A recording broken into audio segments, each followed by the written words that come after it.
Boys and girls, ladies and gents, welcome to another episode of Clutch Conversations. It's your boy Mike. We back at you live one more again on a Thursday night. How you doing? How you living? How you feeling? Happy to be up in here tonight. It's going down. We got the homie Jeremy Turgeon from Brassman Reptiles in the building. We're going to get to the show in just a few minutes. But first and foremost, shout out to my lovely wife, Jakar. Appreciate you and appreciate everything you do. Y'all, I'm telling y'all, I tell y'all this every week. And I can't say it enough, man. Make sure you get you a number one in your corner, man. I can do none of this stuff that I'm doing without Takar. I say I'm doing, we doing. We can do none of this without each other. So really appreciate you and everything that you do. Y'all make sure y'all show us some love in the comments. Show us some love. Don't stop there. Show the channel some love. Make sure you hit that like button, hit that subscribe button, and smash that notification bell so you can get notifications each and every time we drop a video here on the channel. Let's do some housekeeping real quick. Make sure you're following us on Morph Market. We're on the road to 250. We almost there, so definitely, man, share this out. Let everybody know. Come follow us on Morph Market. Hit us up. See what we got that we don't have posted. We're going to get some new stuff posted in the very near future, but definitely check us out on Morph Market. Give us a follow, man. We're trying to build our brand, kind of get our stock up, if you know what I mean. So definitely, man, show us some support. We really appreciate that.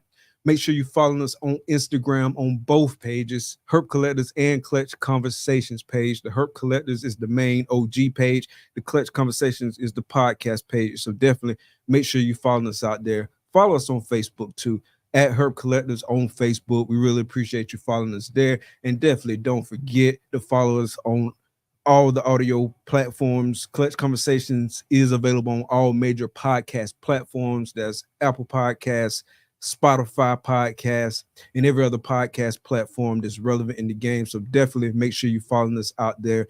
And when you're following us, make sure you rate and review. It really helps us out, man. We appreciate the support. Speaking of support, make sure you're supporting USARK and USARK Florida. The link for both organizations is in the description of the video.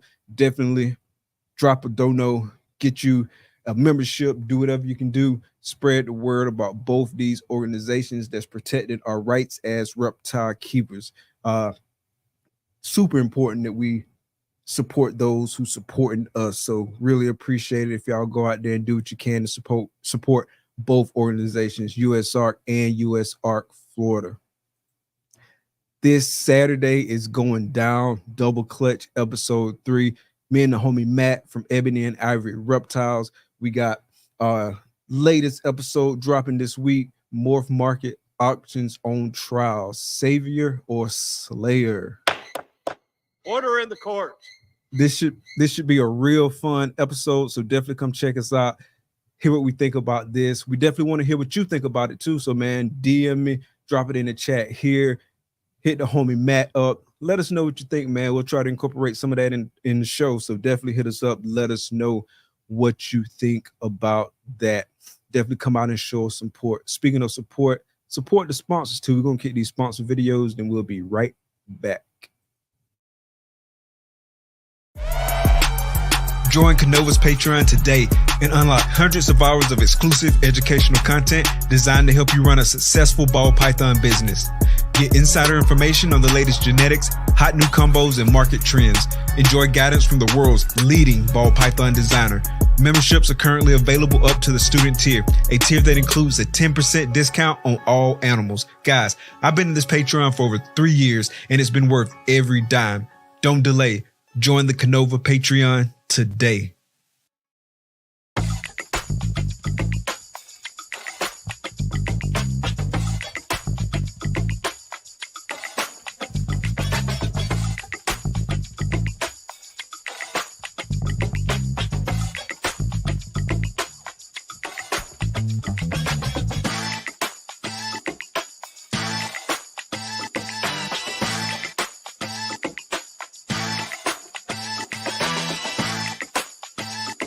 Art comes in many forms.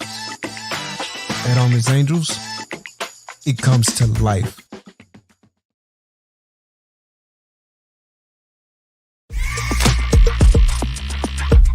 In life, success doesn't come to you. You go to it. In this game, forward thinking is the key to innovation and staying relevant. Plan your work and work your plan. Lose yourself in the art. Lose yourself with wetter morphs.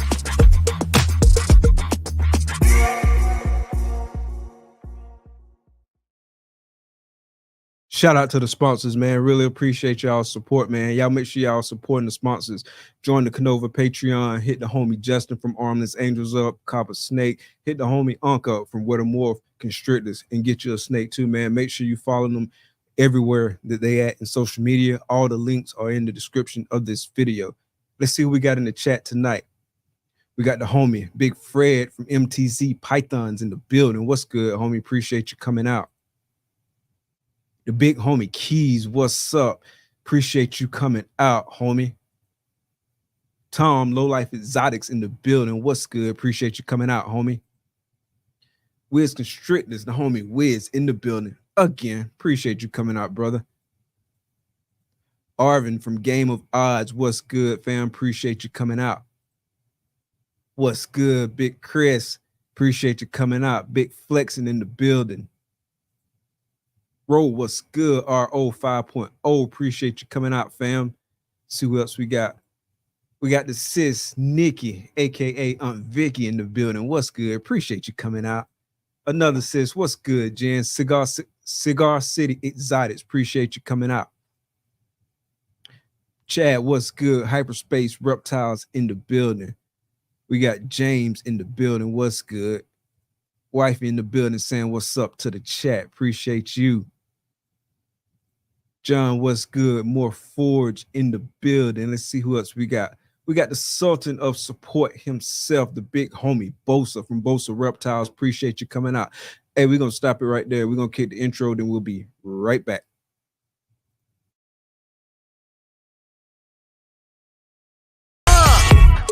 Baby, won't you listen to me? I got that flavor. I know you're dying to feed. I ain't no dancer, just got some hip in my feet. Now throw your hands up. Ooh, you bring the lighter, I got the fuse. You make a fire, I'll add the fuel. Follow my lead, just watch your shoes. Gotta turn the heat up. This cool. Who you know who looking like this for real? Who you know who looking like this?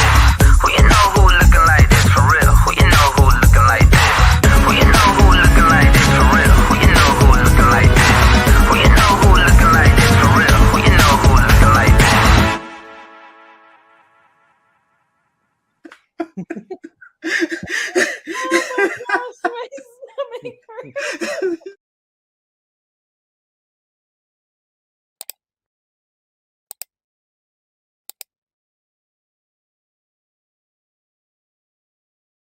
Episode 127.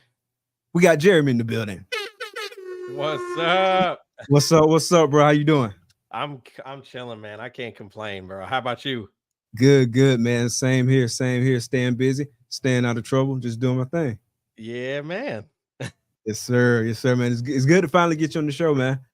Yeah, man. I'm happy to be here. Bummed Rob couldn't be on. He had a really crazy week and accidentally double booked himself. And he's like, bro, thank God there's two of us, so I can do one thing and you can do something else.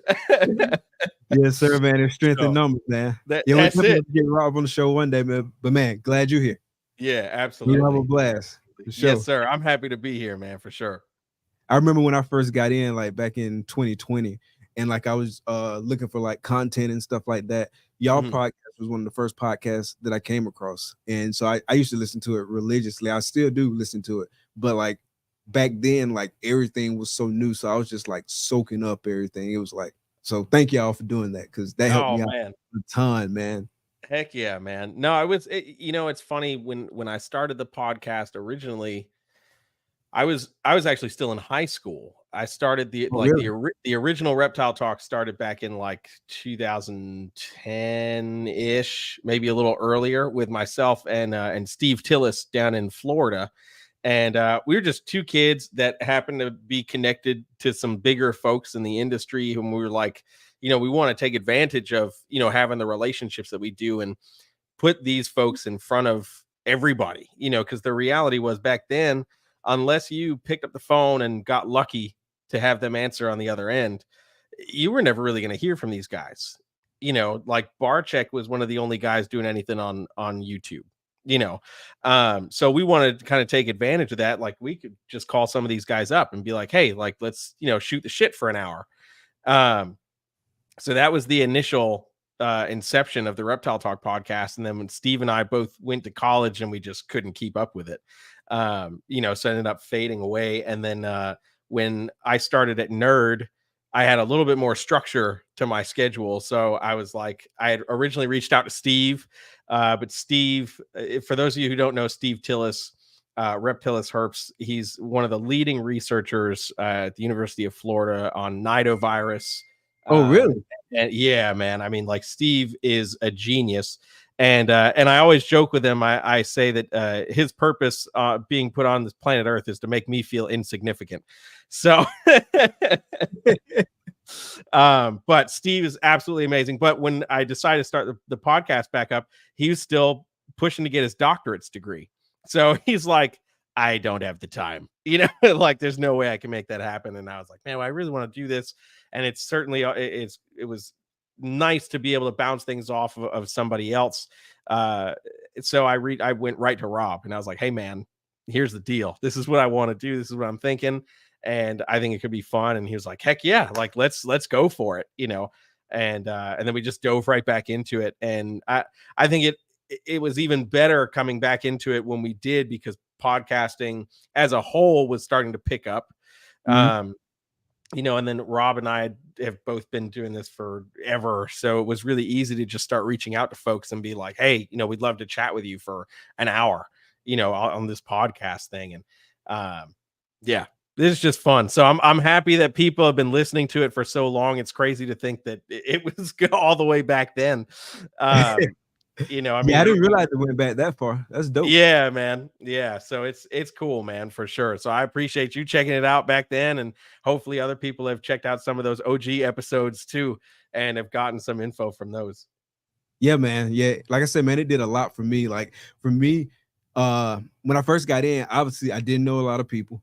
Mm-hmm. And so stuff like podcasts and YouTube videos, like that was my connection to the industry, right? And so like that's some of the initial things that really kind of helped me get motivated, kind of help like build that passion. So it's super important to have that kind of stuff out there. It's really like a gateway of sorts.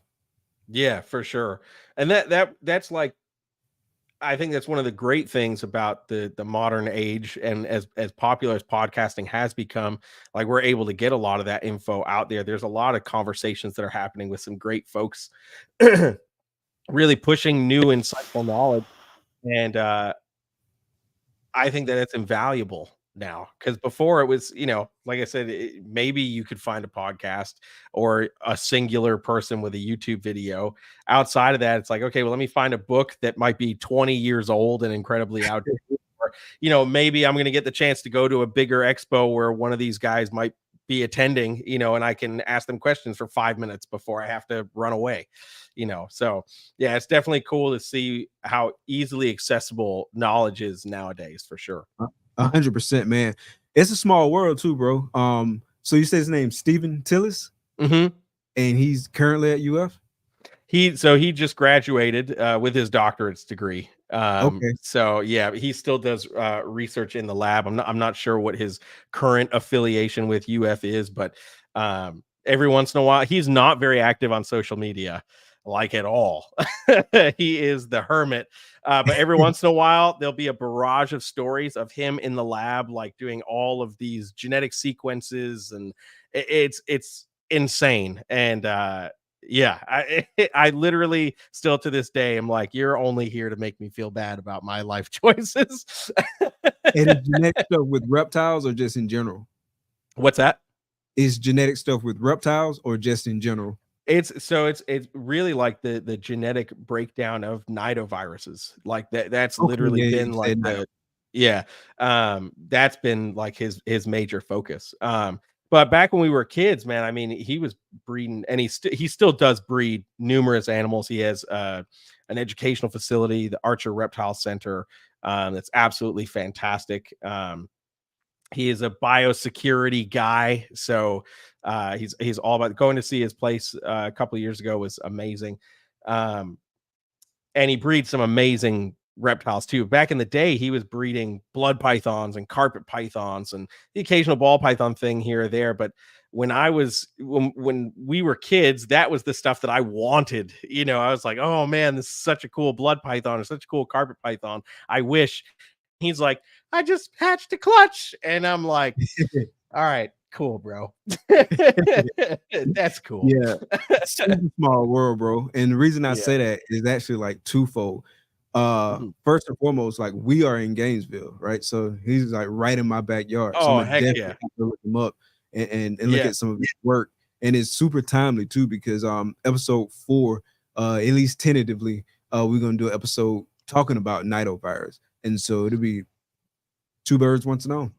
Yeah, I'll make sure I make that connection. I'll start a group chat on Instagram to get y'all linked up for sure. Okay, yeah, I appreciate that, bro. That'd be super helpful. Yeah. Yeah, Yeah, episode 4, we absolutely. get in a couple weeks. Heck yeah. Yeah, no, Yeah, and he's cool. such a great guy, and like if you're in Gainesville too, yeah, you got to go check out his place, see his stuff. I mean, he's got some amazing animals for sure. Yeah, I wrote down what you said about the Archer Center. The Archer, Yeah. if I can Yeah, Archer Reptile Center. Reptile Center. Yeah, if I can read my Yeah. writing. Yeah. Yeah. I'm the same way, man. I got to rewrite that label. Shit. yeah, that's cool. I actually almost wore my Gator shirt tonight, but I didn't. Oh Should man. have. Man, missed opportunity. Right. So you've been in this for a minute, obviously. Yeah, man. I'm a sad lifer. Yeah, I got my first firebelly toad when I was like 5 years old. So we're going on 27 years now that I've been keeping. And I've been breeding for probably like 22 years. I started breeding reptiles when I was super young, initially with the green anoles accidentally. I didn't know what sexing animals was, or that you could even tell male from female and these tiny little green lizards. I just remember looking in the cage one day and being like, that's a really weird big white poop. And and lo and behold, the baby came out. So that was kind of my first introduction into it, and then moved on to like leopard geckos and bearded dragons, and then corn snakes and ball pythons and stuff. And the rest is kind of history, man. I've worked with close to 100 different species of reptiles and amphibians over that time, and bred about probably like 70% of those along the way. It's crazy to look back and think about. And one day I hope, I'm gonna pick on him just because he's in the chat. One day I hope to look, at least 10 times better than Limey does right now. That poor bastard.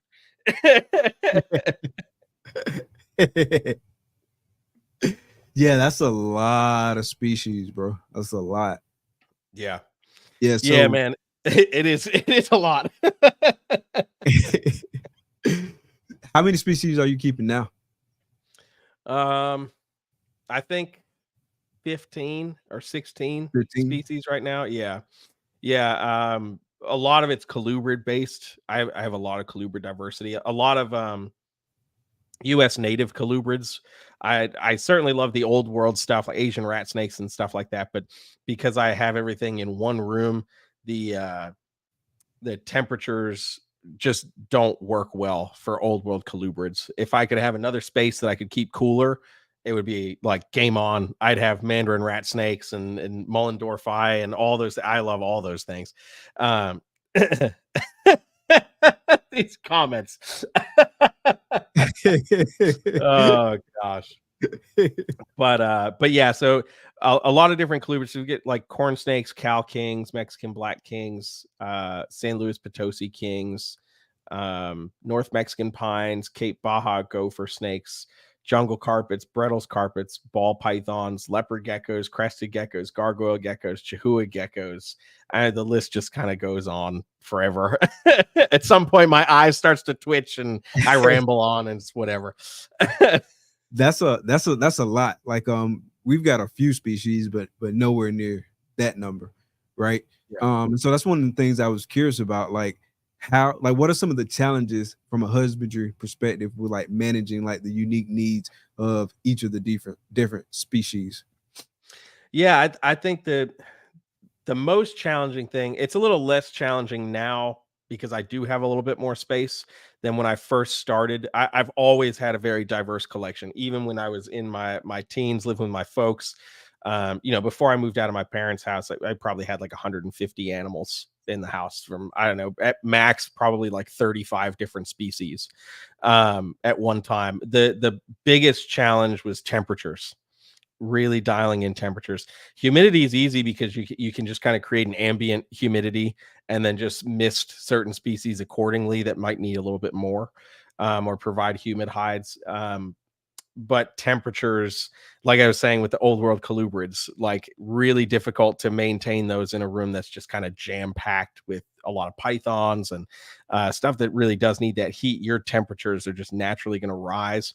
I learned that I was going to struggle with them very, very quickly. So I think that's been a big thing, as well as like being realistic with stuff like that and just being like, I love old world colubrids, but I know I would be devastated, if I got a couple. And like now being in the Carolinas, we get some of these summer heat waves that are just atrocious, and they spike room temps a bit. So that would just be detrimental. So just like learn to not even enter those spaces. But temperatures were definitely the biggest issue that I faced. Now, like I said, it's a little bit easier. I have a larger room that allows for better airflow, so I can kind of direct fans into certain spaces to kind of drop temps for certain things. But one of the nice things is like U.S. native colubrids brew mating. So I literally just get to turn an entire rack system off. I just turn the whole heating element off and the room naturally drops, and the pythons drop in temp just a little bit as well. But the room kind of does that naturally. So the quirks and the challenges become, if I move, I have to be able to figure out the quirks of that room and determining how those temperatures are going to change. In New England, we have obviously very, very drastic temperature changes from summer to winter, and it's really easy to kind of play along with that. In the Carolinas, we have some temperature changes, but nowhere near as dramatic. So that proved a little challenging. So like one of the things I had to do with my carpets, I had to put all my Brettles pythons on the lower part of my rack system because they needed those cool temperatures. So when I unplugged that rack, the middle, or I should say the heat levels, the middle of the rack is still too warm for what the Brettles pythons need, but down below it gets right in that sweet spot where it's still a little on the warmer side for what they would want to be, but I can make it work. And if I throw a fan on there to kind of drop those temps that much more, then we can make it work. So finding those quirks of your room, and then just knowing what needs what. So it's a lot of information retention, that if I didn't have a lot of species consistently, I'd probably honestly forget a lot of it, because it can be really frustrating to be like, well, what does that need? At some point you just kind of get very familiar, and again, kind of playing to the strength. U.S. native colubrids, for the most part, a lot of them have very similar husbandry requirements, very similar temperature ranges, with the exception of stuff like the Cape Baja gophers. They want to be a little bit cooler. They come from a higher elevation. They don't necessarily want that same kind of heat as bulls and other pine snake species and stuff. So What do you do in that instance? Put them on the lower level of the rack because it's cooler anyway. You know, so you start to learn those little things along the way. But that's the extended answer to say temperatures are the most intense challenge to figure out along the way with that many species. Yeah, I can imagine like that would be hard to manage. Right now we got what 1, 2, 3, 4, 5 different like species, 3 different species of carpets. We got ball pythons and we got boas, and even that for me is challenging to an extent. And to your point, like getting used to like the nuances of a room, because we moved back in October, like moved the majority of the collection to a new spot, and so we still haven't been here like a full year. And so it's still stuff that I'm still trying to figure out. Like spent a few years getting everything dialed in just where I wanted it, and then moved everything. And so like now it's restart that whole process and get everything exactly how you want it, and kind of learn like how your room reacts to specific things. I actually think where we're at now is probably a little bit better for temps and stuff like that, and like me not having to do like creative stuff, but it's still a learning process. You got to learn what you got to do, what you don't got to do. And so yeah, you definitely got to go through like that whole process whenever you move. 100%. And it's the extra challenge is when you're like, okay, this is where we're at, you know, we're going to be here for a while. You might be familiar with the temperature ranges, but you also haven't gone through the temperature extremes of what that region can go through. So that provides an extra level of, you know, not to stress you out, but you know, but that does provide another thing of just like, oh man, you know, this part we can get really cold, or we can get really, really hot. And what does this room do in those situations, and how do I have to compensate? It's just another element along the way. Fortunately, we're still in the same city, so the weather should be fairly consistent. But our rainy season was a lot different this year than it was like a couple years ago. It's probably been like 2 years in a row that we've had like this kind of off cycle rainy season. It used to be it would rain like probably almost every single day from probably mid-April to about mid-June. But now it hadn't been doing that for the last couple of years. It actually like starts to rain a lot more like mid to late June around here. And so like that's kind of different. Oh, interesting. Yeah, it's just it's weird. I don't know why it's like that. And then it's a shorter time frame too. But it used to be like for like that whole entire time frame, you can count on it raining late afternoon. It didn't rain for a long time, but you can count on rain. Like, but it's not been like that last couple of years. It's kind of weird. Yeah. So have you noticed that now that you have there's different storm shifts and barometric pressure changes, have you noticed changes in your production, or like when your females are starting to cycle because of that? So my girls went later last year. So I don't have a ton of like data to go off of, because the first clutch we produced was in 2022, and then 2023 was like the second year production. So 2024 is the third year of production. I think I got that right. Maybe it was 2021 was the first year of production, then 2022, 2023, and 2024.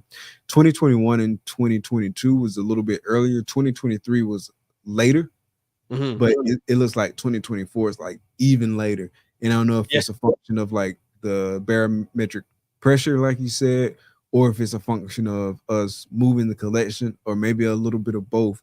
But I know all my stuff is going super late this year. But I've heard that from a lot of people that their stuff is going super late this year. First clutch on the ground will be, or at least is scheduled to be July 23rd. That's the first collection. Oh, wow. On the ground. Yeah. So I guess we're not that far away. It's the 18th. So my first clutch on the ground for the year. Yeah, man. No, I feel that I got really accustomed, especially with breeding the carpets and like short tails and stuff like that. A lot of those animals start cycling very early in the year. So like I was very used to getting clutches in February, March from the Morelia and stuff like that. And I'm, you know, that means I'm getting babies April, May, you know, and I'm like hyped. And then I get the ball pythons are laying eggs, you know, like May, June, July, August. And then, you know, maybe the colubrids in between going later into summer, early fall sometimes. And this year I gave all of the carpets this season off, and the one pairing of Borneos I did, the female didn't take. So I had nothing at the beginning of this year, and everything started to come late. Like I've still got ball pythons that I'm like, I should probably still breed you because you still have follicles. I'm like, this is really bizarre. So I'm definitely with you on it's been a late season thing for sure. Do you always give your carpets like a year off? Like, how do you do that? Sometimes I do. Honestly, it depends on how well they bounce back from the previous season. So the only reason I really gave them the year off was I was focusing on downsizing. So I've been pivoting Brassman to focus more on the Amazon tree boa stuff. That's become a huge part of my collection now. And in doing that, I was like, okay, I really need to dedicate my time to making sure this happens. So I'm going to breed less of that stuff. And with the carpets, I just decided, hey, you know what? Most of these girls have been producing really, really well for me for many years. I'm just going to give them the season off, let them rest. I can focus on this, maybe reduce my numbers on the carpets a little bit. Cause I mean, I think I had probably like 35 carpet pythons between jungles and Brettles. And I was like, I probably don't need that many anymore. Like I can probably trim that down a little bit. So I trimmed that down a lot. And it just ended up working out better because I would have been going completely insane had I bred them and then ended up with 40, 50, 60 babies to start taking care of in March. It just would have been absolute chaos. So you trimmed down some of the ball pythons too, right? I did. I definitely did, man. When I first moved to North Carolina, I had almost 3 CB70 racks, like FB70 racks, pretty much ready to go for ball pythons. So we're talking about 100 animals just in ball pythons. And that didn't include what I was raising up as well. And I've gotten that number down to about 40 animals. Oh, that's significant. So, yeah. I basically, when I was at the peak and was like, okay, no, I'm making this decision. Like I'm going to pivot and change directions for Brassman a little bit. I had probably about 178 ball pythons between adults and raise ups and stuff. And yeah, we got that down to 40. That's adults and grow ups. Yeah. So 178 to 40. Yeah. Oh, that's super significant. Yeah, man. It was, and it hurt, man. Cause like ball pythons, anybody out there breeding ball pythons, I pick on ball pythons all the time, but they've been a staple in my collection for 20 years. So there's so many different directions to take. There's so many cool mutations. There's so many cool combos. And it's like, you see a video from Kabelka or anybody, and you're just like, oh man, I want to work on that. Or I want to do that. And next thing you know, you've got 20 more snakes that you weren't planning on getting because everybody's trying to sell ball pythons. So they're giving you deals and you feel like you can't say no. And it's freaking amazing. And I'm a sucker for a good deal sometimes, man. So, yeah, so it was like, all right, no, I have to dial in. So for ball pythons, I was like, I got to target a couple of specific projects. So I targeted like puzzle, true ghost stuff, mixing DG. Like we'll be doing true ghost clown, DG, quad hets next season. So like, nice. Just kind of like really narrowing some of that stuff in. Gonna dabble with candy and puzzle a little bit.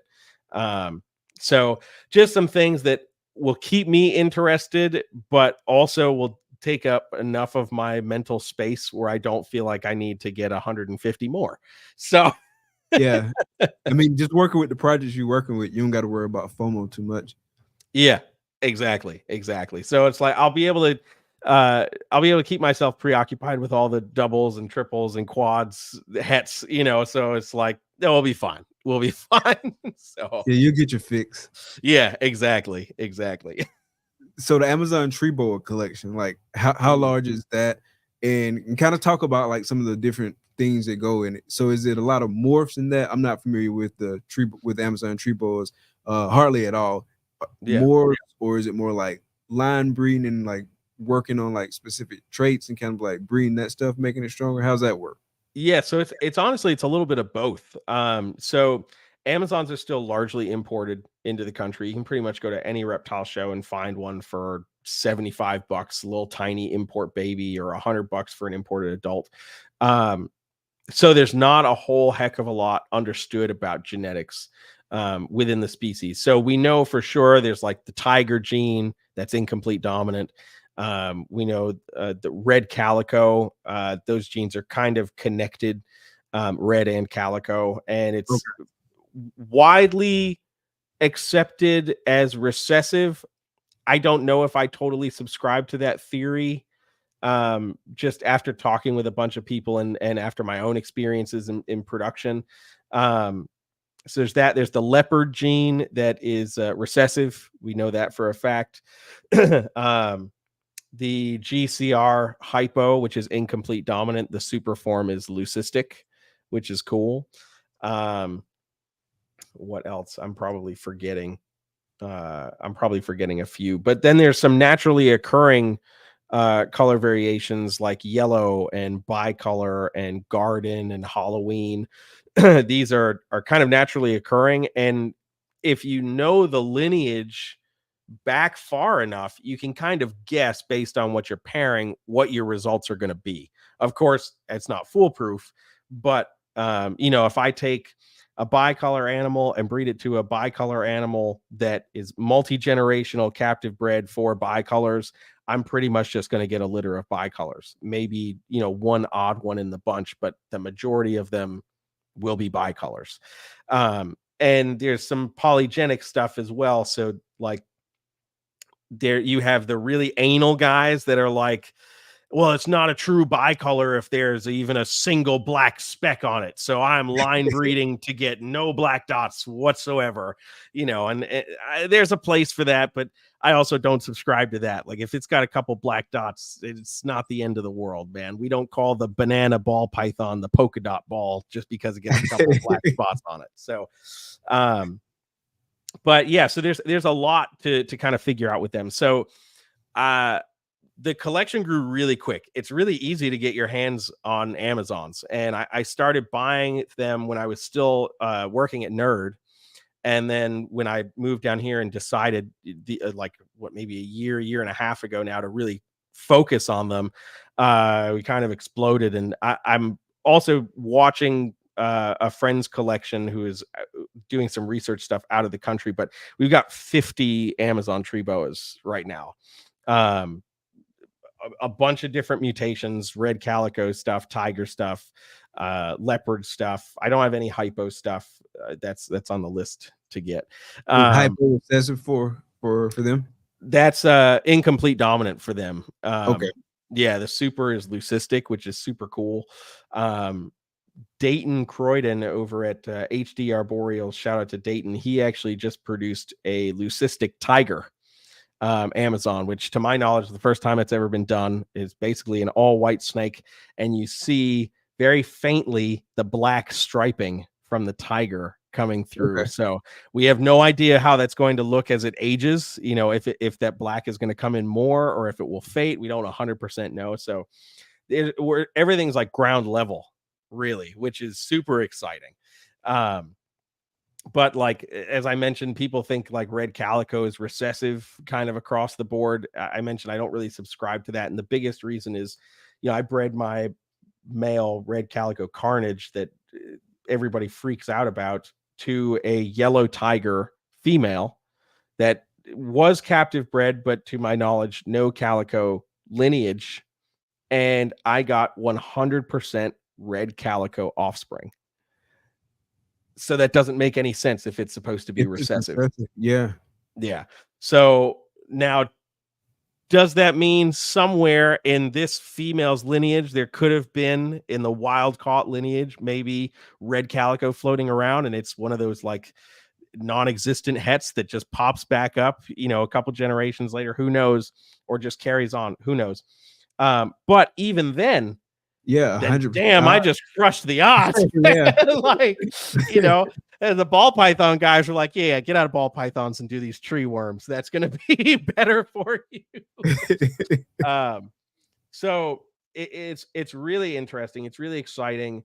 The keepers, the Amazon community is great. There's definitely some folks that have their little attitudes and they think they're on their high horse, and I'm just like, they're bitey tree snakes. Like it's not, just slow your roll, man.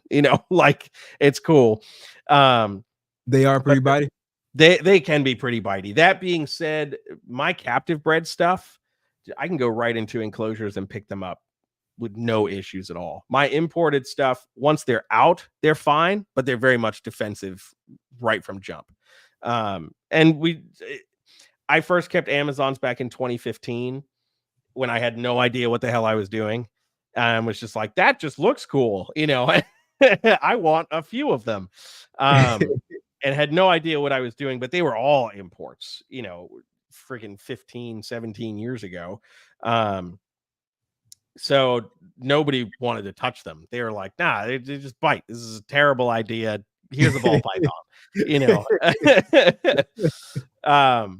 So yeah, it's cool now to see there's some guys that have been breeding them for many generations. Guys like Rory Gresco from Canopy Lab Exotics is like an OG guy that's super secretive, but man, when he posts available animals, you're just kind of like, whoa, dude, like where have you been hiding? Like these things don't even look real. There's just so many people. It's a really great tight-knit community. That's honestly all over the place. There are some breeders in Europe that are producing some insane looking animals. So it's really just captured my attention. And for anybody that's known me for any length of time in the industry, I have a really hard time focusing on one thing. Hence, having worked with so many species over the years, like focusing on one species is damn near impossible. So the fact that I took my ball python projects, my babies, and was like, get out of here, man. Like, we're going to go in a different direction. And then just like zeroed in on this, like it says a lot, it said a lot to myself, as I, really swallowed that pill of like, no, we're going to pivot, and pivoting a business that's been established for certain species. All of a sudden we're just kind of like, I still might have one or two of those, but now the majority is going to be this, and sorry, if that doesn't interest you, but I just love them, man. And on the furthest end of what interested me about them is nobody's really talking about them, unless you're looking for Amazons, nobody's talking about them. Everybody's showing off an emerald tree boa or a green tree python, and no shots at any of those species. I think they're all wonderful. But this is a species that's existed in captivity, through wild caught imports for decades, and is just kind of just been that. It's just here. If you want it bites, but $50 and it's yours, and that's been it. So it's exciting to see more attention come to the species, and I'm excited to be one of the guys that's locking in with the species. That also, I try to be vocal on my platforms. I certainly have not been as vocal as I have been in years past, but to really bring some attention to the species and show like they're not all bitey, and they really do come in some amazing colors, and we're really just kind of scratching the surface on what we can achieve with them. And if you're a keeper that's worked with ball pythons or boas or carpet pythons, and you're just looking for something a little different that maybe doesn't take up, a 4x2x2 cage, these will fit in a 2-foot cube perfectly. And you can deck it out. They really do like clutter. For a tree boa, they're probably one of the more terrestrial species out there. They like to actually hide under things rather than perched on a tree. So if you give them plants and cork bark and platforms and stuff, they use it all, which is super, super cool. So I'm just excited to be somebody that's kind of championing that torch and showcasing the species in a new way for people to be like, oh, that is actually kind of cool. Like, I just want to learn more. You don't have to buy one. I'm not, like that's never the thing, but just to spark the conversation and maybe change the narrative a little bit is what's more exciting to me, of just being like, they're not all bitey. Look, you've never seen a red ball python before.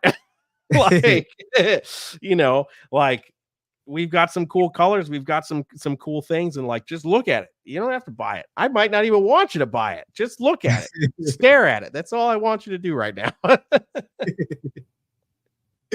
Nice. Yeah, that is pretty cool. Like pioneering, especially like getting it out there and talking about it more, using your platform to talk about it more, and just really kind of like getting the message out there. So it's a species that people who might not have otherwise had it on their radar, like now they're thinking about it, or at least interested in it. And so that's pretty cool. Yeah, 100%, man. I think we're seeing this across the board in the industry. Like, we're seeing people getting into reptiles and being excited about keeping reptiles and like making cool bioactive enclosures and doing all these things. And, the Amazons really do kind of fit that same niche. You can make a really cool bioactive rainforest tropical setup thing, and they're going to love it. And if you can get this crazy cool bright yellow or bright red or black and yellow snake, that's going to sit up in there and perch and look really pretty and interesting, that's awesome. And I think we'll kind of serve that niche a little bit better, than folks. And again, not to dig, I just like poking fun at ball pythons, than opposed to the guys who want to make a bioactive enclosure for a ball python, and they want to do this 4x2x2 thing of chaos, and the ball python's just going to rampage it and smush every plant, but you're going to think it's trying to be arboreal because it climbed on a leaf, and it's just not necessary.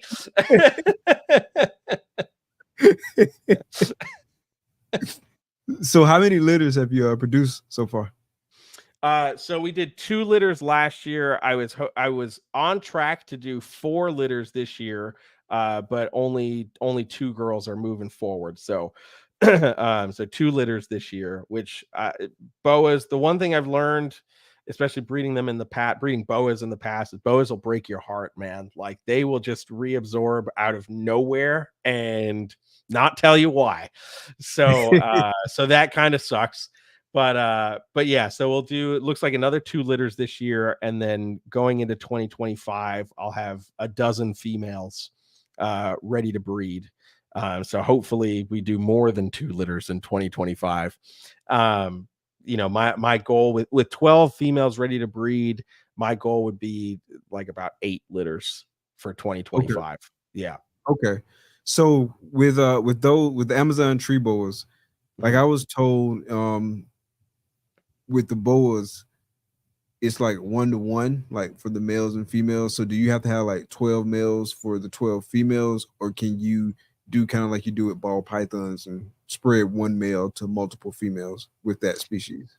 Yeah, you can spread a male to multiple females, but because they can be so tricky with breeding, you can burn a male out really fast. And if you're trying to go for something very specific, it's better if you can do 1-to-1 or 1-to-2 on the male. This way you're not pushing him too thin. This way the female also is like, okay, well, I'm breeding, everything looks right, like, let's continue to move forward. If you miss a point in cycling a male through, you're honestly just going to jeopardize being able to produce something from that female. So my ultimate goal is to have like 25 males and 50 females, and basically be able to have 1-to-1 and have kind of like an A group and a B group. This way I can give females years off in between and still get deep production in the long run. So I certainly don't want to mass produce. Like, I'm talking some of these numbers and you're like, that's a lot of tree boas. But, the biggest thing I'm trying to look at is these animals are still imported in strong numbers, like incredibly strong numbers, because they're a very common species where they originate from. But a lot of people end up having bad experiences because the animal's imported and they're not 100% familiar. It's a quote unquote cheap or inexpensive snake, so they just kind of get it on a whim and don't really know what they're doing. I want to be able to produce a number of captive bred offspring where it's like even when the numbers for imports are kind of dying off, there's still a great number of available captive bred animals that you're going to get a better experience with keeping. So it sounds like I'm going to have a lot of tree boas all over the place, and that's I don't mind it because I like the species. So if I get stuck with a bunch of them, I don't really care. But I want to kind of service that part of the market for them that isn't serviced, because most people are keeping them. They're not thinking about keeping 75 Amazon tree boas. They're like, I have 10. And they produce 2 or 3 litters a year, and that pretty much suffices and handles the demand depending on what they've produced. So they don't really need to produce much more than that. And again, that kind of comes back to being really vocal about them on my platform. I want to be able to talk about them and reach as many people as possible, and be able to say, hey, if you are interested or want to learn more, or you're thinking about getting one, I've got plenty of options for you, and while it's true, like I have certain animals like the red calico stuff that mixed with tiger and all those things that are kind of higher end stuff. I have a group of animals that I'm working on raising up specifically for the entry level person that doesn't want to spend $2,000 or $3,000. They're like, I got $150 or I've got $200, and I just want a solid animal that, I can learn with. Nothing is more heartbreaking than, wanting to learn a new species or jump into a new project, and you're already at that disadvantage because it's an import. Yeah. And while I will say that Amazon tree boas, in comparison to the other Corrales species, are very tolerant of husbandry fluctuations, because they have a naturally wide home range. If they don't get what they need, they will drop quickly. And if you're not paying attention, you're going to have a bad time. And when you're dealing with imports, you've got that extra level of stress, potential parasite loads, all those other things that already put you at a disadvantage. So my thing is like, I just want to be able to produce enough on a consistent basis where, whether you're looking to invest in a crazy looking snake or you just want to try your hand at something new and have a solid experience, I've got you covered. Sweet. Hey, we got to take a real quick sponsor break. We'll be right back. Yes, sir. Known for his innovative approach to genetic shed testing and top quality ball pythons, Grey Rider Reptiles also excels in exceptional customer service and responsiveness. With a quick turnaround time, Charlie ensures you get the service you want and need. Visit shedtesting.com to explore his offerings and experience the best in the business. Don't miss out. Head to shedtesting.com today and unlock the power of your breeding projects.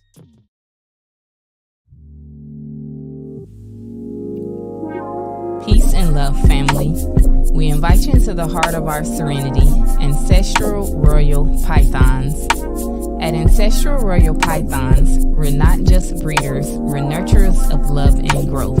Each of our high-end ball pythons is a tribute to the grandeur of the natural world and our dedication to quality. Reach out today and bring one of our creations into your home. This is Ancestral Royal Pythons. Your journey begins here. Here's to the exciting world of Ebony and Ivory reptiles. From unforgettable parties and events to keeping and hatching some of the dopest reptiles in the reptile hobby, we're all about education, quality, integrity, and respect. Hit us up and see how we can help make your next project a reality. Experience Ebony and Ivory Reptiles, where fascination meets fun. Ebony and Ivory Reptiles. Shout out to the sponsors, man. Appreciate y'all. Appreciate you. So over the next few months, what's your show schedule looking like? Man, hang on, I gotta look at my calendar. Let's see. So next month, August, we've got the Raleigh Repticon, which is our biggest show in the state right now. Biggest Repticon in the state. So that's I usually try to always do that show. It happens 4 times a year. Always have a great time. And then the following weekend is Daytona. I'll be at Daytona. I won't be vending Daytona, but I'll be there with US Arc. So running around doing stuff for that. And let's see. Then in September, we've got the new All-American Reptile and Plant Show coming to Charlotte. So super stoked about that. I just did an Instagram live the other night with Nick and Troy, the promoters for that show, and I'm super excited to have them bringing an upscale show to the Southeast. So that's going to be a great one. Tinley, of course, got to be at Tinley. And then we've got another, the last Raleigh show of the year is in November. And then that's honestly pretty much it. So I don't do too many shows, mostly because I still work as a musician and my weekends are often booked up doing shows, and making guaranteed money doing a concert is a little nicer than making maybe not so much money sitting at a reptile show. So I focus a little bit more on my weekends on the gigs for sure, but I usually try to do at least 10 to 12 shows a year at the end of it when it's all said and done. Okay, you gonna make it out to the Dallas show? Maybe not the fall, but I know it's one. I don't know when the next Dallas show is, but I think it's sometime in the fall, and then there's one early in 2025 too. Okay, so I might miss the fall one, but I may try to make it out to the early 2025 one.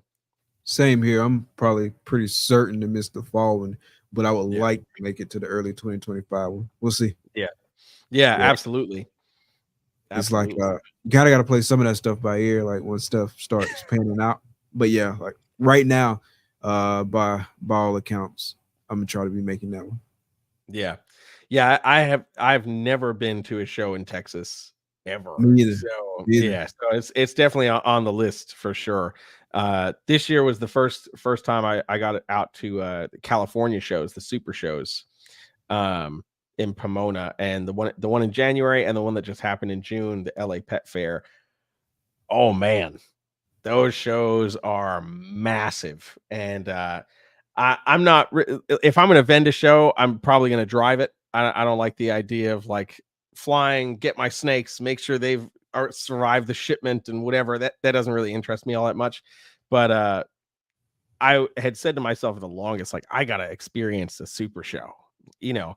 And thanks to working with US Arc, I flew out to those 2 shows, and holy crap, those are huge shows. Like, those are some friggin' huge shows, man. And the June one, this past June show, was the LA Pet Fair. So it encompassed reptiles, fish, birds, and plants. And it was just absolutely chaos in the greatest way. But so many animals, dude. Like, I was overwhelmed. that sounds pretty cool. So talk about like your work with US Arc and kind of how you got into that and what you do and all that good stuff. Yeah, for sure. So my current position is officially the community coordinator. They're still trying to figure out if that sounds correct for what I'm doing, but basically I've worked off and on with US Arc in some capacity for a little more than a decade now, probably going on a 12 or 13 years. Whether it was, being the average member, checking out what's going on, sending emails, doing whatever, to attending hearings, testifying at multiple state hearings, and leading the charge for certain regional endeavors. And back when the federal government proposed HR 669 and Senate Bill 2811, which were basically the bills that were basically going to say, if it's not native to the U.S., we don't want it in here. It doesn't matter if it's a reptile, a bird, a mammal, a fish, a plant, an insect, an arachnid. If it's not native, we don't want it here. At that moment, it was cinched for me. Like, that's the feds showing their hand under their current leadership, whoever's in charge, whoever's job it is to make these calls. They showed their hand. Mm-hmm. And I literally, I had to take a step back and think, like, I've kept reptiles since I was a child, literally. And the joy that has brought me, the friends that I've made along the way, the experiences I've had over the years, like, those are the things that made me who I am today. And it would be so incredibly damning for somebody coming up now to not have any of those experiences simply because somebody wanted to overstep their power and authority because they're like, well, we just got to figure something out, so we're just going to ban it all.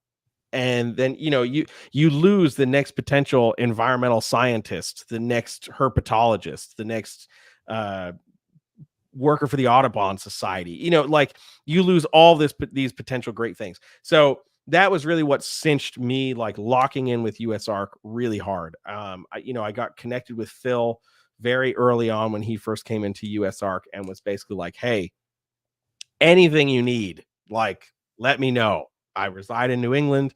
Anything that happens, like, I will let you know.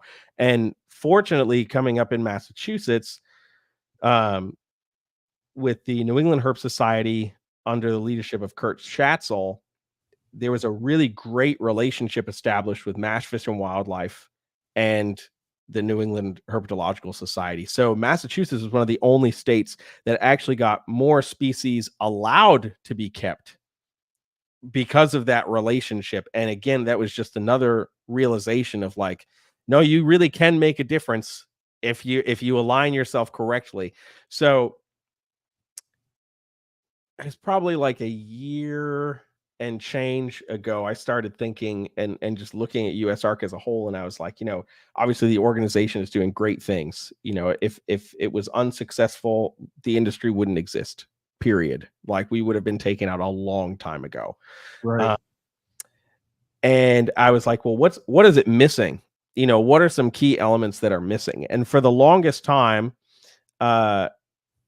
everything that you were seeing happening with USARK was by hand of Phil and the board of volunteer industry leaders. But Phil was the guy. He was the guy finding the legislation, writing the alerts, like all these things, packing the t-shirts after you become a member. Like, these were things that were all happening via Phil. And that's the same guy that's got to go to Capitol Hill and testify for us. Like, what? That's insane that this guy has all of this stuff on his plate, right? And in recent years, obviously, like, they brought on Vanessa and they've got a great team behind the scenes that have helped kind of alleviate that. But there are still a few things missing, and in my opinion, and one of them was the social media presence and the engagement element of things, and as well as just being able to take a little bit more weight off of Phil. As years seem to go on, we seem to get hit by more and more legislation at the beginning of every year, and sometimes just smattered throughout. And Phil is really good at being in the courtroom and testifying on behalf of us, wherever it is, whether it's in little West Mifflin, Pennsylvania, or it's in DC talking to the feds. He is like, that's his calling. Like, he is just so freaking good at it. And he needs to be able to have the time to do that in its entirety. So I had proposed to the board a multifaceted position that would alleviate some of the I don't want to call it nonsense, but because it's nothing about USARK is nonsense, but some of the added weight that gets put on Phil with regards to responding to emails and, this person has an idea about this or whatever.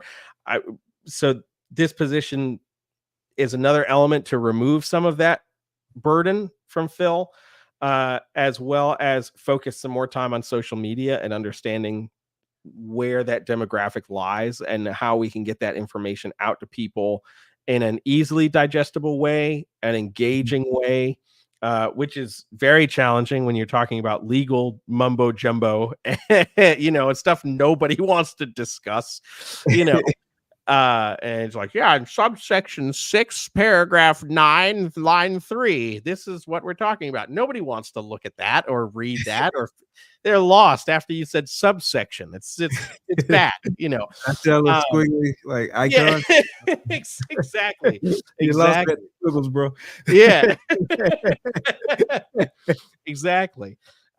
So figuring out those kind of creative ways, and then also just being a bridge between USARK and industry. And what I mean by that is, you know, obviously, again, like people now are really familiar with Vanessa. She does great work for the organization, and people know that they can go to her if they have concerns or they've got questions or whatever, but she can't be at every show. And, you know, nobody would expect her to be. And, you know, but Phil is typically at, you know, he's certainly not at every show. There's too many shows in the country, but he's at a large number of shows. And I've learned through conversations with people, sometimes they don't want to go bother him because they're either intimidated because he's the guy, like that's the guy that's saving our ass, you know, or they're just literally like, I have a question, but I don't know if it's important enough or carries enough weight to even bother Phil. So to be another outlet and resource coming from you know, I understand what the organization does, and I not to the extent of Phil, but understand how the processes work well enough for the different states to be able to assist and get information out and disseminate information. And also, while I do have a substantial collection of reptiles, I have a good amount of time, especially when I'm on the road for gigs and stuff like that. I can be making phone calls and say, hey, so-and-so, could you help do a video for USARK about this? Because we could really use that happening. Phil doesn't have that kind of time, you know, so that's where I get to come in with, you know, my experience and my network and say like, hey, like I can assist with this. So basically I'm very long-winded. Sorry. Good. But basically that's what I proposed to the board. And simultaneously was like, and here's why I'm the best guy for the job. You know, and, you know, after some deliberating and some communication back and forth, you know, that they were very much in agreement, you know, and realizing that this can carry some weight. And I think one of the things that also helped too was these were things that I was already kind of doing with the limited time that I had. And, you know, I said to them, like, if we can make something like this work, and I have more time to be able to dedicate to this, you know, then here's what I did on my time off, you know, sitting watching TV. Now, if I can, you know, if I'm going to dedicate 5-6 hours a day to doing this, here's what I can do. You know, one of the things that I had brought up to them was when we had the Lacey Act amendments pop up, you know, obviously a big deal. One of the first people that I was like, I'm going to reach out to this person and see if they'll help was Kabelka. And I was like, dude, like this affects everybody. This affects ball pythons. This affects bearded dragon. You know, this affects everybody. I'm like, Justin, your voice in ball pythons you're the voice, you know, right now, whether you like it or not, buddy, you know, like you're the voice. So I'm like, it would be, you know, incredibly helpful if, you know, if you'd be willing to do this. And he was very willing, but was also like, I don't want to say the wrong thing, you know, or put out incorrect information. And I was like, well, what do you need? Like, what would be helpful for you to where you feel like you could make a cohesive video that was accurate, made sense, and easily digestible? And he gave me a rundown. He's basically like, if I could get, you know, 5 points that like I can't mess up. They're like, there's no way for me to mess that up. I would need 5 points. And where do people need to go to submit comments or whatever. So I reached out to Phil. It's like, hey, this is what Justin's willing to make a video. This is what he wants to do, or this is what he needs to be able to do it. Can we make that happen? And within an hour, Phil was like, hey, here's everything. I sent that to Justin. Justin did his video on the Lacey Act that was absolutely incredible. And it even got more attention than the US Arc video that went up about the same topic, which was crazy. But and I remember messaging Justin like the day after or later the day he put it up, and I was like, this is exactly what we needed. And I was looking at the comments, and it was bigger ball python guys. Garrick DeMeyer from Royal Constrictor Designs, like, yeah, like I've heard about this, but didn't totally understand what was happening. Like, I'm gonna go, look more into this because this is serious. I'm like, that's exactly what we need. But it was the simple conversation of, hey man, would you be willing to do this? Great.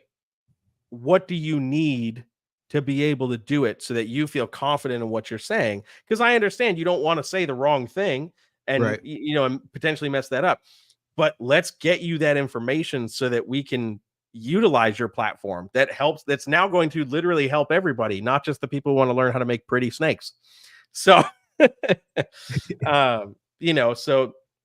that was one of the biggest elements of the proposal that I brought to the board was, we can really tap into the industry if we have somebody that either already has a relationship with these people or can establish a relationship with some of these people. So when I'm at the shows for US Arc, like I'm doing a lot of filming for social media, but also a chunk of my job is just communicating with people, talking with people, and just being like, hey, here's my card. As cheesy as that line is, here's my card, send me an email, or like, what would it take to get you to record a video for US Arc, to post on your platform?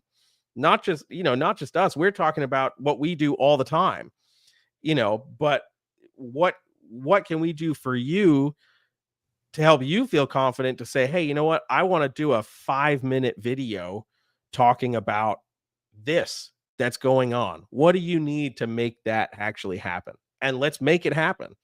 Because when we're preaching to our followers and supporters, it's very institutionalized. If you know about US Arc, then you're in the know.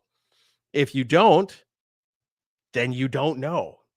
And you can't be faulted for something if you just genuinely don't know about it. So that's the overall scope of my position. And we're still learning things, still figuring things out. People are still getting to know that I'm working for them, and in these multiple different facets. And I joke with KG from Bomb Projects whenever I see him now, if I'm rocking the hard bottom dress shoes, that means I'm working. So if I got sneakers, we're chilling. If I got the hard bottoms, we're working. So all right, I'll make sure I peep that. Yeah, facts. You'll see the hard bottoms at Daytona. All right. So, question for you. So, yeah, I personally think like this stance is like short-sighted, misinformed, or ill-informed, however you want to say it. But do you ever get pushback from people about US Arc? Like I see people sometimes say stuff on social media. I'm like, WTF? Like what the fuck? Like, why would you even think that? Like, why would you even have anything negative to say? Because these US Arc and US Arc Florida both out there, like, it's a lot of work that goes into what they do. And I don't think people realize like how much work actually goes into that. You did a really good job of like spelling out a lot of what goes into it. And just even speaking to like how Phil stretched thin, like all the different things he does. And so like, I feel like people discount it because they just don't know. Do you ever get pushback or anything like that about US Arc? And if so, how do you handle that? Yeah, I mean, I've said this to multiple people. I've been lucky enough to travel to shows all over the country and attend shows all over the country. And the vast majority of people that know about US Arc are pretty much on board, with everything that's going on. They understand the importance, whatever. the Southeast has been an interesting and different experience. There's a lot of folks who are like, yes, I'm all for it. But there's a small circle of folks that have expressed their disdain for a USARK, or they just have other opinions about USARK. And like, we've gotten Phil on the Reptile Talk podcast a bunch of times, and usually at some point on the podcast, I'm like, okay, we're gonna play Let's Debunk Some Myths. I'll find some comments from people who have said some negative things about USARK, like, where does all the money go, or what's happening here, or what's going on here. And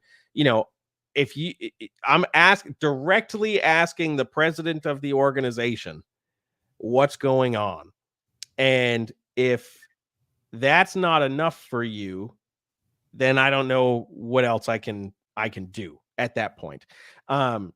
The interesting thing here in the Southeast is there's a lot of folks that have still a bit of a sour taste in their mouth from the previous issues that happened with the original president of USARK, which, if you're not familiar with that, you don't need to be. It's been done. It's gone. That person's no longer affiliated.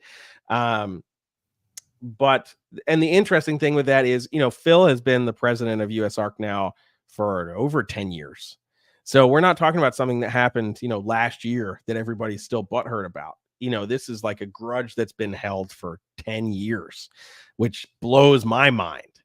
And the other thing is, a lot of people want to discuss money, or the other thing that I'll get is in a state where maybe there's a ban proposal on a large number of species, and maybe the ban got reduced to a smaller number of species, but those people feel like that was still a loss, and USARK didn't do their job because they should just be able to keep whatever they want.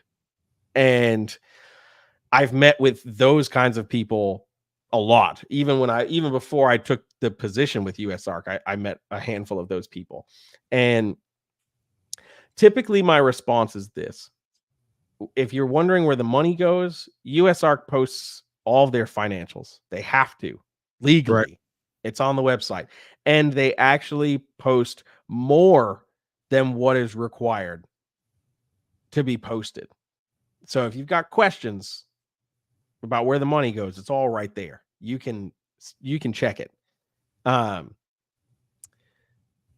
If we're talking about people who have past issues with past people, I mean, the only thing to say to that is, they're not affiliated with the organization anymore. And if you're holding on to a grudge for 10 years, bruh, like, that's a whole other issue, and you probably need to go lay down on a couch and talk to somebody, yeah, just let it go, man. And then when it comes to, bans or ban proposals not having the desired outcome that you would like, my response is typically, depending on what it is, right? USARK has never been anti-legislation, and I think that's an important thing to note. If the legislation is something that makes sense, or the proposal is something that makes sense, whether it be for an invasive potential reason, or if it has to do with human safety, like those things USARK will get behind. Obviously, if we're talking about, like safety courses for venomous reptile handling or whatever, these aren't necessarily things that USARK is going to say no to. They may throw their hat in the ring to say, hey, we don't necessarily agree with some of the guidelines, so let's make this make a little bit more sense, versus no, just do whatever you want. Because that also does not align with common sense. When you start talking about things like, venomous reptiles, crocodilians, in some instances, large constrictor snakes, and even large varanids, we're talking about animals that can inflict serious bodily harm, and do pose other risks. So, of course, if the legislation that's proposed makes sense, we're going to be behind it, and if there are elements to it that don't, we're going to reach out and say, hey, we understand why you're doing this. We actually would back that, but we feel that this, and this could be amended to make more sense that satisfies what you're looking for as the legislative or governing committee or organization, and this that also makes sense for the keepers. Moving outside of the scope of animals that pose more of a risk, we start looking like in South Carolina and North Carolina, we had the tegu bans, right? Pet tegus, obviously Florida has their own issues. You guys have FWC. That's why you guys have USARK Florida. Like totally different ballpark, but like that stuff trickles up north. It's slowly crept its way up north. When North Carolina had their proposed tegu ban, it was all species of tegus, black and whites, blues, reds, the Colombian tegus, like all tegus. We got almost 500 people onto a Zoom call for that. And granted, there were some other things on the bill, so that I would say maybe 10% were like other North Carolinians who were concerned about hunting squirrels or whatever else was on the docket. But the majority of people that were there in that room were there for reptiles. And it was basically knocked back down to, okay, well, instead of banning all of them, we're just going to ban the black and whites, which in tandem also includes the blues because they're classified the same. Unfortunately, there's no species differential there.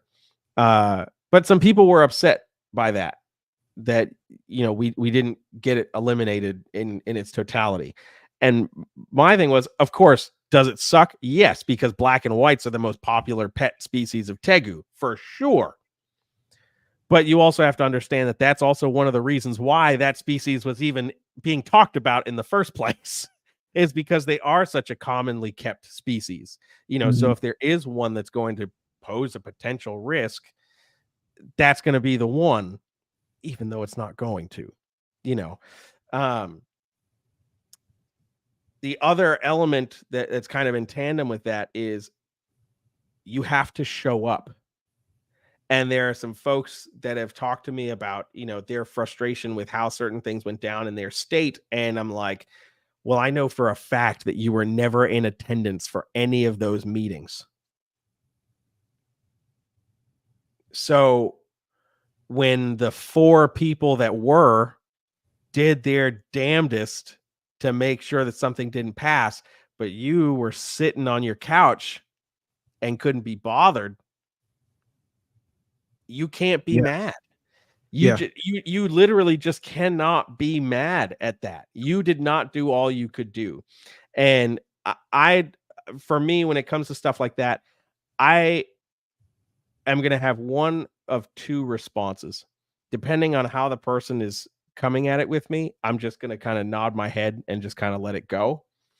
Or I'm going to be like, nah, dude, I'm sorry. You've messed up, and your view is skewed. And if you choose to not support the organization because you didn't do what you could have on behalf of your involvement with the organization, I'm just going to step away from that, and you can get upset at me saying that to you all you want.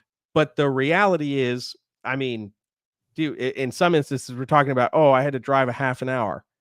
Dude, when I lived in Massachusetts, I drove 6.5 hours to Maine to testify for 5 minutes at a hearing.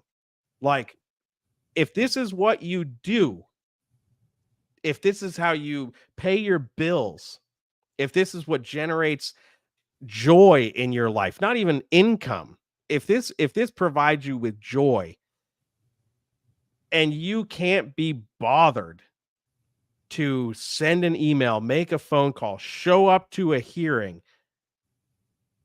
you can't be mad at that point. Facts. You just can't. And again, and I will say, of course, I understand people have jobs. Some of these meetings are held during the week, during the day. 100% understand those things. I'm not saying you need to not go, put food on your table. No. But if you are, some of these conversations I've had are with full-time reptile folks. Like, this is what they do, and these are the things that they say, and I'm just like, well, did you go to that meeting? Like, I know it's a little out of the way, but did you go? No? Well, what do you want me to say? What do you want me to say when I've witnessed what hundreds of people on a Zoom call can do, when I've been in the committee room where it's now standing room only because there's so many people that came out in opposition.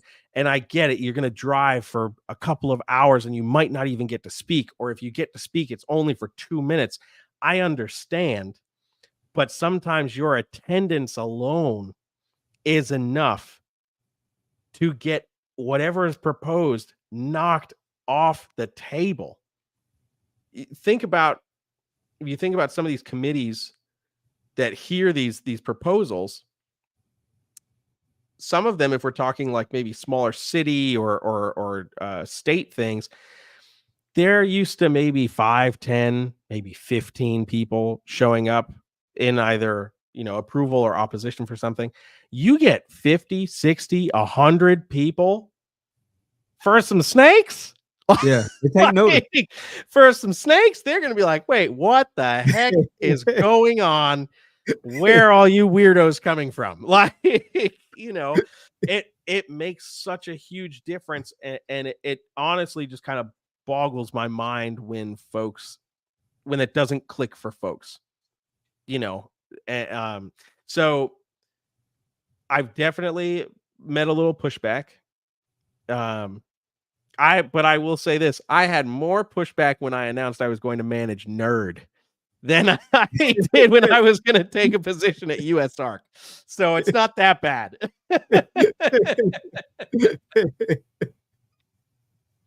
That's wild. That's wild. Oh man. But yeah, man, it's especially when you get into the realm of politics and legislation and all those things, you get people that are, it becomes very heated. People have their opinions and whatever. At the end of the day, like I said before, if it wasn't for USARK Florida, even just creating a bump in the road for some of these organizations to try to push their agendas forward, we would have been gone. All of this stuff would be gone, and there's no two ways about it. If you've seen what gets proposed, we'd have been gone so long ago. It wouldn't even be funny. So that at the end of the day becomes my biggest thing, regardless of where you stand and how you feel about the organization. If this organization didn't exist, this industry would cease to exist, period. 100%, bro. You put that perfectly. Yeah. So clearly you are super passionate about USARK, and rightfully so. 100%, bro. And so I'm glad you said that, man. I can't wait to go back and listen to like the whole thing over like a couple times. You'll have two responses. Damn, he talks forever. And like, yeah, that was good. That was that was damn good, bro. That was damn good, bro. So before we let you get out of here and enjoy the rest of your night, I do have like sort of a wrap-up question. So obviously you've been in this for a long time, like keeping, breeding, super active with USARK, and kind of like balancing it with all the other things that are going on in life, right? Mm-hmm. So over that time period, like what are some things that you've learned about yourself, and how have you evolved over the last several years? Oh man, that's why I say that one to the end. That's like a super deep, like yeah, man. Yeah. Oh man, that's a tough one for sure. I think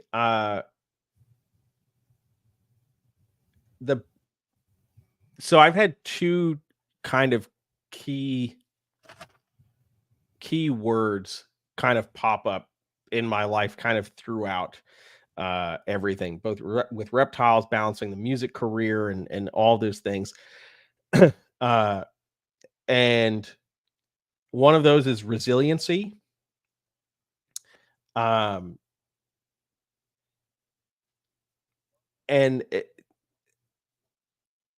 they basically just end up mashing together, but resiliency is the biggest one, and the next one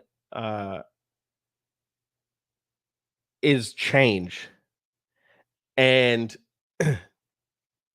I say that because I think about like what I'm doing right now with Brassman, going from, very overall Python heavy collection with, almost 200 ball pythons, and I don't know how many other of other species of pythons, to being like almost at the drop of a hat, being like, no, it's time I make a change, and totally kind of gut my business while running my business, to push a whole other project where it's like, okay, this is a species I've kept in the past. We know more about them now. They're not the most challenging thing to breed, but they do pose a few extra challenges. Like let's not only let's experiment with this, but we're going to go full bore. Like the experimenting and the gambling is happening all at once. And some people might call me crazy for that. Versus the very stable place that I'm leaving of, breeding ball pythons, Morelia, colubrids, stuff that I've done for 20 years that I can do like it's nobody's business, to breeding a species that's like, okay, well, I've kept them, I've bred them once or twice, and it's I don't have my feet quite as wet in that space. But for me, it's also like, I had some people say to me, oh, well, this is just you getting out of ball pythons because you either can't sell them or, you think the market is dying. And I'm like, no, if that was the case, I would have sold off everything. Right. As far as ball pythons are concerned, I pay attention to what's going on with ball pythons enough to know, okay, well, if I want to sell ball pythons, I cannot be producing soul suckers for the rest of my life. Like I have to throw something else in there, that being said, I'll have some soul sucker het clowns hatching out next week. But no, like I have this stuff that interests me for ball pythons, but I'm also kind of pairing that up with where the industry is going, the multi-recessive realm and all of that stuff. So I'm playing to that game, so to speak, but it's just not my focus. It will no longer be my focus. So change is a big one. But then resiliency, the biggest thing that I think about, there's two things. One is I started my first business breeding and selling reptiles, like on the books business, when I was a freshman in high school in 2007. And it was called J&D Reptiles. And I ran that business from freshman year of high school into my freshman year of college. And when I moved for college, I had a friend of mine who had been working with me for a while, that I was basically like, hey man, I'm basically going to hand you the playbook, and I'm not moving far for college, but I won't be here every day. So I need somebody who can kind of handle things. And, I'll be back maybe once a week, maybe once every other week, to kind of just check in on things, see how they're going, whatever. And that person destroyed everything. Dang. Bought an animal from somebody that I was, not familiar with. It was an adult, and they tried to breed it to a bunch of stuff, and it wiped out all my ball pythons.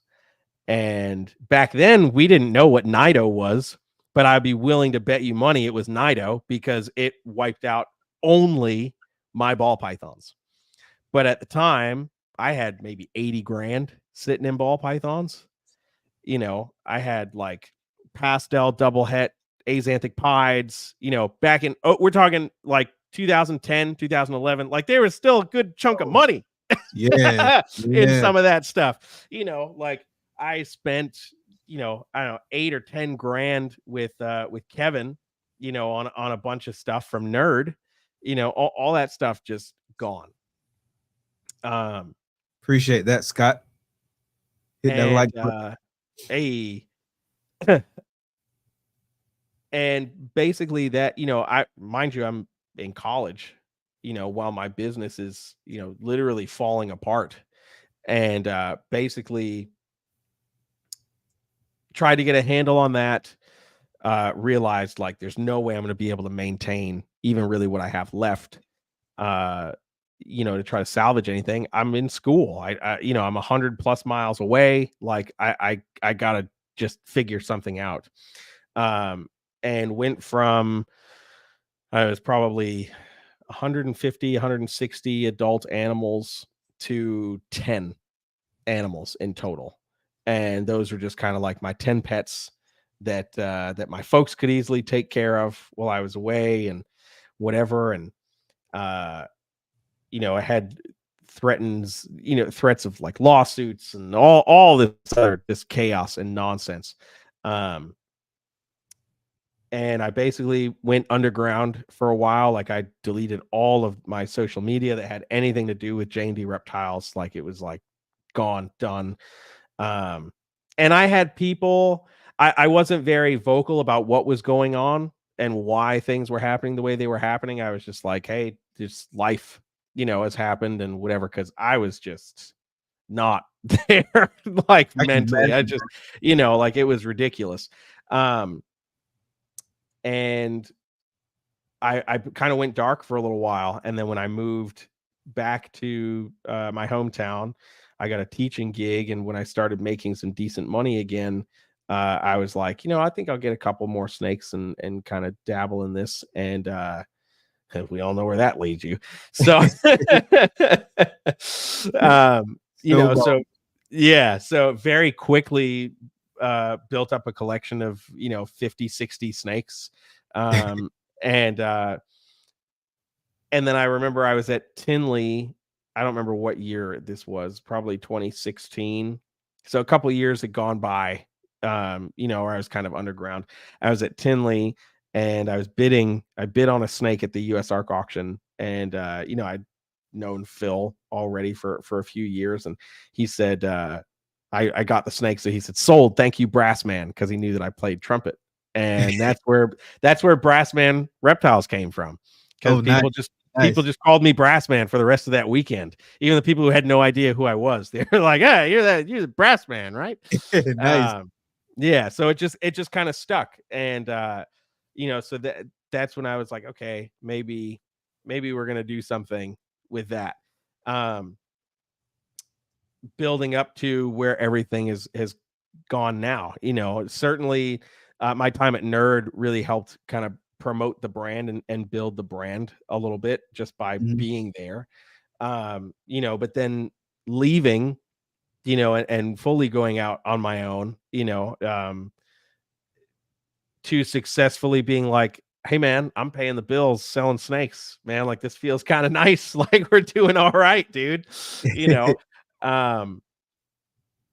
That there's a fundamental level of resiliency there, from fueled by the straight up passion of I just fucking love reptiles. Like I can't say it more simplistic than that. I mean, that's honestly just what's carried me through, man, through whatever things have gone on, whatever hiccups have happened along the way. At the end of the day, I could leave my room feeling defeated for whatever reason, but that next morning I'm right back down in the room, getting to work, and I'm excited about whatever the hell I'm looking at, whether it's a ball python or a corn snake or a leopard gecko, or an Amazon tree boa. I'm just excited to see it, I'm excited to be around reptiles all the time. And that's just what fuels me. It's what brings me joy. I'll end this by saying, if you go onto my Instagram, one of my pinned videos is from my first trip to Gatorland with Rob and Donnie. We were still working at Nerd, and we're feeding a saltwater crocodile. and we're on a platform. So I'm holding a pole with a string and a piece of meat. We're going to feed the saltwater crocodile. So as the crocodile comes up, you pull the meat up and it clamps it and whatever. And when the croc grabbed the meat, it didn't release. The clip didn't release. So everything came down. And I got pulled to the front of the platform. And you see the croc. You can go to this video. You see the croc like twisting its jaw. Like, get in here, boy. You're going to die today. And just thinking about it, like, if you go watch that video, the smile on my face after it finally let go, I like was a kid in a candy shop. And like, even after walking off that platform, and I'm like, yeah, I could have died. Didn't matter. I was having a time of my life. Like, that is what reptiles just do for me through and through. And that passion has driven me to it doesn't matter what the hell comes my way. Like, we're just gonna have a good time and play with some freaking snakes or whatever, or crocodiles. Nice. Yeah, passion is super important, man. I say that all the time because when shit gets hard, it's that passion that can help push you through. 100%, man. 100%. And I think, like, if I think about my ball python projects, because I pick on the ball python guys so much, I worked with what I worked with because I also understand how volatile the market is right now, and I've been through enough of the economic cycles to know that this isn't the end, but I'm aware that there's more people breeding ball pythons now than ever before. So it will take some more time to stabilize than in years past. I get that. But I work with what I work with specifically because if I have to hold on to something for a longer period of time because it isn't selling right away, or it's, maybe it's just not popular in that moment, and I have to find that customer that's interested in it. Anytime I open up that enclosure, I'm excited to see that animal. If there's ever a moment when I'm like, oh God, I can't believe you're still here. Like, that's it. I'm done, dude. I'm done. At that point, it's like game over. Just take it for free. Like, because that to me, like, that's when you lose the passion. Because 100%. you're so focused on all of the BS and like, oh, things aren't selling. Life sucks. I have to feed this. That electric bill sucks. Whatever. You go down that rabbit hole of oh God. But if every time you open up that enclosure and you're just like, that's badass. You will never have a bad day. Like, ever. 100%, man. It's all about that passion, man, and really loving what you're doing, for sure. Yeah, bro. This has been an amazing episode, educational episode too, man. I really appreciate you coming on tonight, man. It's been dope. Heck yeah, bro. Thank you for the invite, man. I'm definitely bummed we couldn't have Rob on, but I'm glad we got to chop it up. It's definitely been a blast. Yeah, we'll have to run it back for sure. Yeah, absolutely. True. Everybody in the chat, everybody in the replay gang, everybody who checking us out on the audio only versions of the podcast, man, we appreciate the support each and every week. Be sure to come out this Saturday at 8 p.m. Eastern Standard Time.